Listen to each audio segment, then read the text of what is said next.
şahrazı şakirin şiyəsləsi bana yama Qızqanası tarixin nişanəsi Tarixin nişanı bu şirvandadır Gəleməm buradan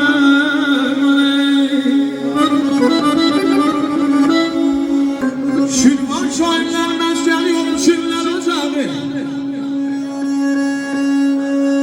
Şirvan şairlər məskəli yolun şirlər ocağı Görən heyran qalıb bu gözəl canı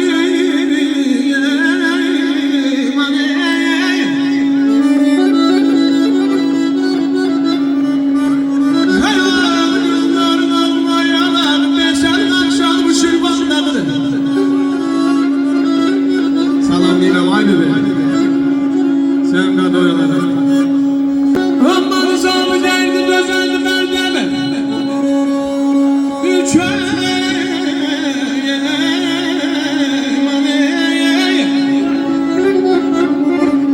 Nizami derdi düzeldi berdeme. Köy yaşam başlanan o yerde.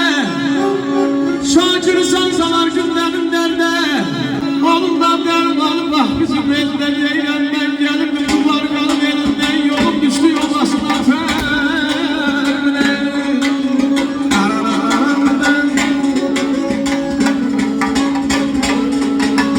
Ceylandan gelip kullar kalıp elinden yolum düştü yollasın afer. Salam verdim ey çaldı salamını. Mehman oldum ayıldeniz babasına fermi dersin yalan derman. Yaralar yara dermanı ele yara düşmüşem götür bir yara derman yer kurban.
Şifalı gönçeli, naz etmezsen seneler.